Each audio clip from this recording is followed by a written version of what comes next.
बिस्मिल्लाहिर्रहमानिर्रहीम। कॉलेज में BCom first year का स्टूडेंट हूँ।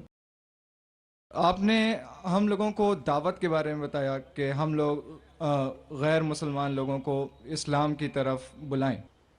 तो मैं ये जानना चाहता हूँ, कल को इंशाअल्लाह जब मैं इस काम के लिए, इस नेक काम के लिए आगे दुनिया में निकलूँगा, तो किसी गैर मुसलमान ने मुझसे सबसे पहले ये पूछ लिया कि मैं अपना मज़हब छोड़ के, जिसको मैं इतने सालों से प्रैक्टिस कर रहा हूँ, आपका इस्लाम क्यों पकड़ लूँ? या एक स्टेप आगे जाके उसने ये कह दिया, आप अपना इस्लाम छोड़ के मेरे मज़हब में क्यों नहीं आ जाते? तो इन दोनों सवालों का मैं क्या जवाब दूँ? शुक्रिया। भाई साहब ने सवाल पूछा कि अगर कोई मुझसे ये पूछेगा कि मैं मेरा मज़हब छोड़ के इस्लाम क्यों कबूल करूं, या आप इस्लाम छोड़ के मेरा मज़हब क्यों नहीं कबूल करते, वो ऐसी मिसाल है कि एक स्कूल अगर हिसाब में ये बच्चों को सिखाती है कि 2 जमा 2 5, और दूसरी स्कूल सिखाती है 2 जमा 2 4, तब कौन सी स्कूल में दाखिल होंगे? वो स्कूल जो हक की बात कर रहा है। लेकिन आम इंसान को हिसाब के बारे में पता है कि 2 जमा जो 4 है और 2 जमा जो 5 नहीं है। तो इसीलिए जब आप कॉलेज में एडमिशन लेते, आप उस कॉलेज में एडमिशन लेने की कोशिश करेंगे जो कॉलेज में सबसे बेहतरीन पढ़ाई होती है। उसी तरीके से आप उस मजहब में दाखिल हो जिस मजहब में सबसे बेहतरीन इंसानियत के बारे में कहा गया है। इसीलिए मैं कहता हूं गैर मुसलमानों से, चैलेंज करता हूं कि आप मुझे इस्लाम से अच्छा मजहब दिखाओ और मैं इस्लाम छोड़ दूंगा, आपके मजहब में दाखिल हो जाऊंगा। लोग कहते हैं जाकिर कुफ्र की बात कर रहा है। कुफ्र की किधर बात है? हक की बात है। मैं जानता हूं कि इस्लाम से अच्छा मजहब है ही नहीं, क्योंकि अल्लाह ताला तरीका दिखाते किस तरीके से दावत देना। ये जो आपको हिदायत मिलती है अल्लाह के कुरान से, अल्लाह ताला फरमाता है अगर कोई भी कहता है कि अल्लाह ने बेटा जना, तो आप कहो कि मैं सबसे पहले उसकी सिजदा करूंगा। उसका मतलब नहीं कि अल्लाह ने बेटा जना, अल्लाह बेटा जन ही नहीं सकता। अगर अल्लाह बेटा जनेगा तो मैं सबसे पहला सिजदा करूंगा, ये कुरान की आयत है। तो इसी तरीके से मैं कहता हूं अगर आप इस्लाम से बेहतर मजहब दिखाओ मुझे, मैं वो मजहब को कबूल करूंगा। अगर आप इससे बेहतर किताब मेरे सामने पेश करते हैं तो मैं इस किताब को छोड़ के उस किताब पर अमल करूंगा। लेकिन मैं नहीं चाहता हूं कि हर कोई मुसलमान ये कहे, क्योंकि ये दावती मैदान आपका फन नहीं है। ये मैं कहता हूं क्योंकि मुझे मुताल्ला है।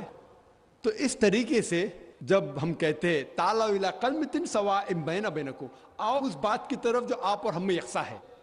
तो इस तरीके से जब भी हम गैर मुसलमान से बात करते हैं तो सबसे बेहतरीन जो आयत है, मैंने कहा ताला इला कलमतिन सवाइम बैना बैनकुम, आओ उस बात की तरफ जो आप और हम में यकसा है। तो आप कहेंगे भाई साहब आप हिंदू है, आप ईसाई है, मैं मुस्लिम हूं, चलो जो हम में इख्तिलाफ है उसको बाजू रखो, जो आप और हम में यकसा है कम से कम उसके ऊपर तो अमल करे। क्योंकि आपको मेरे मजहब में नया आने का मत आओ, मुझे आपके मजहब में नया आने का, ठीक है, कम से कम जो आप और मेरे मजहब में यकसा है उस बात के ऊपर तो हम एक साथ में अमल करेंगे और कोई भी नहीं कहेगा कि नहीं। तो कुरान में अल्लाह ताला फरमाते हैं ताला इला कलमतिन सवाइम बैना बैनकुम, आओ उस बात की तरफ जो आप और हम में यकसा है। सबसे पहली बात अल्लाह नाबुदा इल्लल्लाह, हम सिर्फ अल्लाह सुब्हानहू तआला की इबादत करें। वला नुश्रिका बिही शैय्अन, कि आपस में हम किसी को अल्लाह के साथ शरीक न करें। वला यत्तखिज़ बादुना बादन अरबाबन मिन दुनिल्लाह, हम आप और हम में से किसी को अल्लाह के बराबर कोई रब न बनाए। फ़इन तवल्लौ फ़कुलू शहदू बिन्ना मुस्लिमून, और अगर वो आपकी बात को न माने तो कहो कि हम मुसलमान हैं, अल्लाह के आगे झुकते हैं। तो अल्लाह ताला दिखाता है किस तरीके से दावत देना। तो मैं कभी भी गैर मुस्लिम से मिलता हूं, मिसाल के तौर पे कोई हिंदू से मिलता हूं, वो कहता है कि मैं मेरा मजहब क्यों छोड़ के इस्लाम में दाखिल हूं, मैं कहूं मत दाखिल हो। कौन बोल रहे दाखिल होने के लिए? कम से कम आप बराबर से, आपके मजहब पे कम से कम बराबर से अमल करो। और सबसे पहली बात जो दावत की सबसे अहम बात है, अल्लाह ताला फरमाते ताला इला कलमतिन सवाइम बैना बैनकुम अल्लाह नाबुदा इल्लल्लाह, आओ उस बात की तरफ जहां पर हम यकसा है। सबसे पहली बात है सिर्फ अल्लाह के अलावा किसी की इबादत ना करें। तो जब हमको हिंदू से पूछते हैं कि आप कितने खुदाओं में मानते हैं, कितने भगवान में मानते हैं। कोई कहेगा 3, कोई कहेगा 100, कोई कहेगा 1000, कोई कहेगा 33 करोड़। लेकिन अगर आप एक आलिम हिंदू से पूछेंगे जिसको अपने मजहब के बारे में इल्म है, हिंदू मजहब के बारे में इल्म है, उससे पूछेंगे कि कितने खुदाओं में आपको यकीन रखना चाहिए, तो वो हिंदू कहेगा कि हिंदू को सिर्फ एक खुदा में यकीन रखना चाहिए और एक ही खुदा की इबादत करना चाहिए। लेकिन आम हिंदू वो मानता है एक फिलॉसफी जिसे कहते हैं पैंथीइज्म। आम हिंदू मानता है कि सब कुछ खुदा है। वो कहता है कि पेड़ भी खुदा है, चांद भी खुदा है, सूरज भी खुदा है, इंसान भी खुदा है, सांप भी खुदा है। हम मुसलमान मानते हैं कि सब कुछ खुदा का है। पेड़ भी खुदा का है, चांद भी खुदा का है, सूरज भी खुदा का है, इंसान भी खुदा का है, सांप भी खुदा का है। तो ये फर्क जो हमारे हिंदू भाइयों और मुसलमान के दरमियान है, वो आम हिंदू कहता है कि सब कुछ खुदा है, हम मुसलमान कहते हैं सब कुछ खुदा का है। फर्क है सिर्फ का। अगर हम इस का के फर्क को समझ सके तो हिंदू और मुसलमान एक हो जाएंगे। सिर्फ फर्क है का। किस तरीके से हम उस फर्क को समझेंगे? अल्लाह ताला फरमाते ताला इला कलमतिन सवाइन बैना बैनकुम, आओ उस बात की तरफ जो आप और हमें यकसा है। हम समझे उनके किताबों से खुदा का क्या तसव्वुर है। जब हम उनकी मजहबी किताब पढ़ते हैं, Chandogya Upanishad chapter number 6 section number 2 shloka number 1, उसमें लिखा है एकम एविदित्यम। यह संस्कृत श्लोक है जिसके मानी है भगवान एक ही है, दूसरा नहीं है। आगे जब हम पढ़ते उपनिषद, उपनिषद हिंदुओं की एक मुकद्दस किताब है, कई मुकद्दस किताबें हैं। लिखा है श्वेताश्वतर उपनिषद में chapter number 6 chapter number 6 shloka number 9 में नाकस्य कसिज जनिता न चदीपा, जिसके मानी है उस खुदा के ना ही कोई वालदा है, ना कोई वालिद है, ना ही कोई रब है। उस खुदा के ना कोई वालदा है, ना वालिद है, ना ही कोई रब है। आगे लिखा हुआ है श्वेताश्वतर उपनिषद में चैप्टर नंबर 4 श्लोका नंबर 19 में न तस्य प्रतिमा अस्ति, उस भगवान की तरह कोई भी नहीं है, उस खुदा की तरह कोई भी नहीं है। और भगवत गीता में साफ लिखा है चैप्टर नंबर 7 श्लोका नंबर 20 में all those of materialistic people the intelligence is been stolen by material desires. Means जो कोई पैसे के पीछे भागता है, जो लोग पैसे से मुतासिर है, वो लोग गलत खुदा की इबादत करते हैं। All those whose intelligence has been stolen material desires, they worship demigods. जिसके मानी है कि जो लोग पैसे के पीछे भागते हैं वो लोग गलत खुदा की इबादत करते हैं। और हिंदू मजहब की किताब में सबसे ऊंची किताब है वेद। वेद में लिखा है Yajurveda chapter number 32 shloka number 3 में न तस्य प्रतिमा अस्ति, उस खुदा का कोई भी अक्स नहीं है। लिखा है यजुर्वेद में चैप्टर नंबर 40 श्लोका नंबर 9 में अंधात्म प्रविशन्ति या असंभूति मुपास्ते। अंधात्म मीन्स अंधकार, अंधात्म मीन्स अंधेरा, प्रविशन्ति मतलब दाखिल होना। वो लोग अंधकार में दाखिल हो रहे हैं जो लोग असंभूति की इबादत करते हैं। असंभूति मतलब नेचुरल थिंग्स, मिसाल के तौर पे हवा, पानी, आग। जो लोग असंभूति की इबादत करते हैं वो अंधकार में दाखिल हो रहे हैं। और आगे लिखा हुआ है वो लोग और घोर अंधकार में दाखिल हो रहे हैं जो लोग संभूति की इबादत करते हैं। संभूति मतलब इंसान की बनाई हुई चीजें, मिसाल के तौर पे टेबल, चेयर, बुद्ध। अगर आप इंसान की बनाई हुई चीजों की इबादत करते हैं तो और घोर अंधकार में दाखिल हो रहे हैं। कौन कहता है? Yajurveda chapter number 40 verse number 9। और जो ब्रह्म सूत्र है हिंदुइज्म का, वो एकम ब्राह्म द्वितीया नास्ते नैना नास्ते किंचन, भगवान एक ही है, दूसरा नहीं है, नहीं है, नहीं है, जरा भी नहीं है।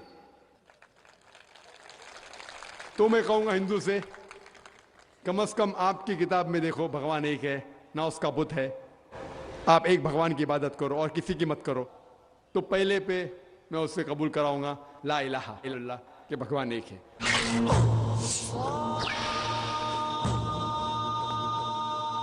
उसके बाद आता है मोहम्मद रसूलुल्लाह। और मैंने एक तकरीर की है कि मोहम्मद सल्लल्लाहु अलैहि वसल्लम के बारे में दिगर मज़ाहिब के किताबों में क्या लिखा हुआ है, और एक तकरीर भी की है कि खुसूसन हिंदू मजहब के किताब में मोहम्मद सल्लल्लाहु अलैहि वसल्लम का जिक्र। तो मैं उसे ये साबित करूंगा, वक्त नहीं है कि मैं एक तकरीर करूं मोहम्मद सल्लल्लाहु अलैहि वसल्लम के बारे में हिंदू मजहब में, लेकिन मोहम्मद सल्लल्लाहु अलैहि वसल्लम का जिक्र हिंदू मजहब की कई किताबों में है। आप अगर पढ़ेंगे भविष्य पुराना पर्व 3, पर्व 3, खंड 3, अध्याय 3, श्लोका 5 से 8 में मोहम्मद सल्लल्लाहु अलैहि वसल्लम का जिक्र है। भविष्य पुराना पर्व 3, खंड 3, अध्याय 3, श्लोका 10 से 27 तक के उसका जिक्र है मोहम्मद सल्लल्लाहु अलैहि वसल्लम का। मोहम्मद सल्लल्लाहु अलैहि वसल्लम का जिक्र है कुंटब सुक्ता में, अथर्ववेद किताब number 20, hymn number 127, shloka number 1 से 14। मोहम्मद सल्लल्लाहु अलैहि वसल्लम का जिक्र कई जगह हिंदू मज़हब किताबों में है, और खुसूसन एक पुराना है कल की पुराना, चैप्टर नंबर 2, श्लोका नंबर 4, 5, 7, 9, 11 और 15 में जिक्र है कि एक कल की अवतार आएंगे जिसके माँ का नाम है सुमति, जिसके मानी अमन, और हम जानते हैं मोहम्मद सल्लल्लाहु अलैहि वसल्लम की वालदा का नाम था आमिना। उसमें लिखा है उसके वालिद का नाम होगा विष्णु याश, मतलब भगवान के पूजने वाला, खुदा के पूजने वाला। और मोहम्मद सल्लल्लाहु अलैहि वसल्लम के वालिद का नाम था अब्दुल्ला। उसमें जिक्र है कि वो पैदा होंगे संभाला में। संभाला मतलब अमन की जगह, जिसे हम कहते हैं मक्का भी अमन की जगह है। उस भविष्यवाणी में लिखा हुआ है कि वो पैदा होंगे 12वीं तारीख माधव के महीने में। हम जानते हैं मोहम्मद सल्लल्लाहु अलैहि वसल्लम पैदा हुए 12वीं रबी अव्वल में। उसमें लिखा हुआ है कि वो आखिरी अंतिम ऋषि होंगे। हम जानते हैं मोहम्मद सल्लल्लाहु अलैहि वसल्लम आखिरी नबी है। सूरह अहज़ाब सूरह नंबर 33 आयत नंबर 40 में उसमें कई प्रोफेसीज, कई चीजें लिखे हुए कि उनके 4 साथियां होंगे जो खुलफा राशिदीन के बारे में। उनको एक घोड़ा दिया जाएगा तलवार के साथ। हम जानते हैं मोहम्मद सल्लल्लाहु अलैहि वसल्लम को बुराक दिया गया था, जिनने मिराज पे गए थे बुराक के साथ। और पूरी तकरीरें जो 1.5 घंटे की कर सकते सिर्फ मोहम्मद सल्लल्लाहु अलैहि वसल्लम का जिक्र हिंदू मजहब की किताबों में। तो मैं कहूंगा वो हिंदू से, आपके मजहब में लिखा हो कि अंतिम ऋषि आने वाले हैं, और मोहम्मद सल्लल्लाहु अलैहि वसल्लम का जिक्र नाम मोहम्मद से है, अहमद से भी है कई जगह पे। उत्तर चिक मंत्र नंबर 1500 आप अगर पढ़ेंगे यजुर्वेद चैप्टर 31 वर्स नंबर 18, उनका जिक्र है। Atharvaveda book number 20 hymn number 126 verse number 14 में उनका नाम लिखा गया हिंदू मजहब की कई किताबों में। नारा शंसा, नारा मीन्स नर इंसान, शंसा मीन्स जिसकी प्रशंसा होती है, तारीफ होती है, अन्य तारीफ करने के लायक आदमी। और जब मोहम्मद का तर्जुमा करते सल्लल्लाहु अलैहि वसल्लम का, उसके मानी भी है तारीफ के लायक इंसान। तो मोहम्मद का तर्जुमा का संस्कृत में करेंगे, उसका होगा नरशंसा। और ये लफ्ज नरशंसा हिंदू मजहब की किताब में कई जगह लिखा हुआ है, कई जगह, कई सैकड़ों जगह। Rigveda book number 1 hymn number 13 verse number 3, Rigveda book number 1 hymn number 18 verse number 9, Rigveda book number 1 hymn number 106 verse number 4, Rigveda book number 2 hymn number 3 verse number 2, Rigveda book number 5 hymn number 5 verse number 2, Rigveda book number 7 hymn number 5 verse number 2, Yajurveda chapter number 20 verse number 37, Yajurveda chapter number 21 verse number 57, Yajurveda chapter number 21 verse number 31, Yajurveda chapter number 21 verse number 55, Yajurveda chapter number 28 verse number 2, Yajurveda chapter number 28 verse number 42। सैकड़ों हवाले सिर्फ हिंदू मजहब की किताबों से हम दे सकते हैं, जिसमें मोहम्मद सल्लल्लाहु अलैहि वसल्लम का नाम आता है एज नरशंसा। सो मैं हिंदू से कहूंगा कि आपकी हिंदू मजहब की किताब में लिखा हो कि एक भगवान है, एक ही खुदा है, ना उसका कोई बुत है, बुत परस्ती करना हराम है, और कई पैगंबर है, आखिरी पैगंबर मोहम्मद सल्लल्लाहु अलैहि वसल्लम है। तो मैं कहूँगा कि आपकी किताब में लिखा है कि एक खुदा है और आखिरी पैगंबर मोहम्मद सल्लल्लाहु अलैहि वसल्लम है, और आपको जो पैगाम वो लेके आता है उसकी बात को मानना चाहिए। और वो पैगाम क्या है? कुरान और सही हदीस। तो अगर आप हिंदू मजहब की किताबों का मुताला करेंगे, आपको यकीन रखने पड़ेगा एक खुदा में और मोहम्मद सल्लल्लाहु अलैहि वसल्लम में। इसी तरीके से हम जब ईसाई से बात करते हैं, उसके बाइबल से साबित कर सकते हैं खुदा है। ईसा अलैहिस्सलाम खुदा नहीं है, वो खुदा के बेटे नहीं है। बाइबल के अंदर जिक्र है कि मोहम्मद सल्लल्लाहु अलैहि वसल्लम आने वाले हैं। तो इस तरीके से मैं कहूँगा गैर मुस्लिम से कि कम अज़ कम आप आपकी किताब को मानेंगे तो आपको यकीन रखने पड़ेगा एक खुदा में। और अल्लाह का जिक्र भी है हिंदू मज़हब की किताब में, ईसाई मज़हब की किताब में, लेकिन इसके लिए आपको थोड़ा जिद्दोजहद करने पड़ेगा, जिहाद करने पड़ेगा। जिहाद मतलब नहीं झगड़ा, वो गैर मुसलमान से झगड़ा नहीं करने पड़ेगा। जिद्दोजहद करने पड़ेगा मतलब थोड़ी तहकीक करने पड़ेगा, जिहाद करने पड़ेगा। मैं क्या कर रहा हूँ? जिहाद कर रहा हूँ। मैं हजारों मील दूर इधर आया क्या करने के लिए? जिहाद करने के लिए, किसी का कत्ल करने के लिए नहीं। जिद्दोजहद करने के लिए कि लोगों को इस्लाम का पैगाम देने के लिए आया मैं। तो इसी तरीके से हर इंसान अगर कुरान और हदीस के ऊपर अमल करे और अपने दीन को फैलाए तो इंशाअल्लाह आज की तारीख में मुसलमान की हालत और बेहतर होगी इंशाअल्लाह। ख्वातीन की